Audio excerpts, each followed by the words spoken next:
Good morning, beautiful world. I love this time of year when the fall colors are happening, when all of the things that are old are made new. Kills off all of the old life to survive through the winter so that when spring comes again, it'll be made new. And it's a pretty good analogy for life. One thing I learned years ago when I decided I wanted more, I wanted better, I woke up one day and I looked in the mirror and I realized I couldn't trust that person that I saw in the mirror. I realized that I'd become a person that was not trustworthy, and I could see it. I was a drug addict, I was a criminal, I was in and out of prison, jail. All of my relationships were fragile, nothing really lasted. And in order for me to become a better person, to make my life better, to the point it is now, it is so much better, I had to kill off that old me.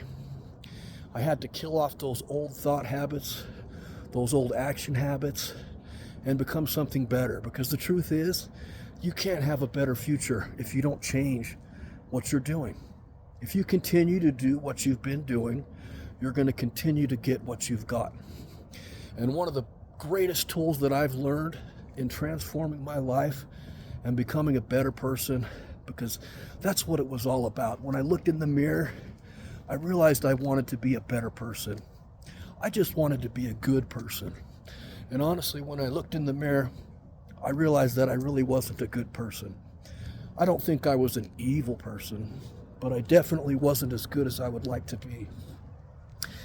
And one of the main tools that I've learned that's helped me get there is to define that person. Define the person that you want to be. And I'm not just talking about holding a goal in your head. I'm talking about getting out a piece of paper and writing down the qualities and the values of the type of person that you want to become. Because you really need to get it out of here and onto paper or onto something that's substantial. Because if it's just a thought in your head, that's all it is a thought in your head, and it's easy to waver from that thought, to get off track. Beginning with the end in mind is one of the greatest tools that you can have in life. And there are many ways to do it. Like, you can write down that type of person that you want to become. Another great tool that I've used, and I use it often. Remember, I was in jail and treatment program that they had in the Utah County Jail, the OUT program. And they had this one class where they would have you think about your funeral.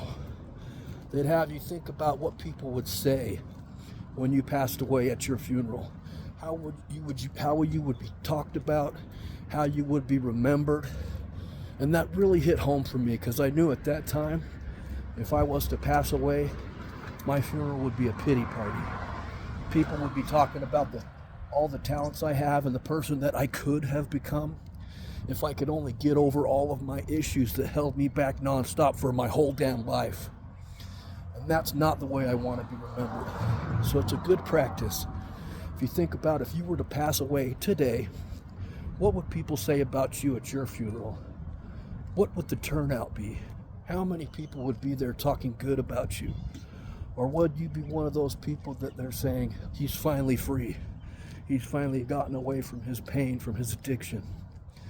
Because I don't know about you, but that's not what I want to be remembered for. So having that end in mind each and every day, the type of person you want to be, the way that you want to be remembered, is needed. It's not just something that would be nice to have, it's absolutely needed. If you don't have the goal, then when you shoot, what are you aiming at? You can aim forward, you can aim up, but there's no target. You need to have that target. So that's my talk for today. I just want to remind you that you need to clarify, you need to specify what type of person you want to become in order to get there. And you need to change those habits that have been holding you to the person that you are now and build new ones. It takes time. It takes work. I've had to build habits for years now that have gotten to me where I'm at, and I'm not even close to where I want to be. So I'm still trying to squish new habits into my daily regimen that's already full of habits that I've been building. But it's worth it. You got this one life. You got this one shot to be here, to be a good person, to be a good influence on the world and the people around you, the people that you care about. Because you can either be their inspiration to do better themselves, or you can be their excuse. Because when a lot of people see someone that they love and care about giving up in life, giving into addictions, giving into negativity, just being a drone and living the same habitual, somber, boring life day in and day out, it makes them think it's okay. It justifies it for them. But if they see you kicking ass and becoming a great person and influencing people in a good way, that can also inspire them. And that's worth it. I love you guys, and I hope you have an amazing week this week. Doing my best, and I'll be back later. Peace.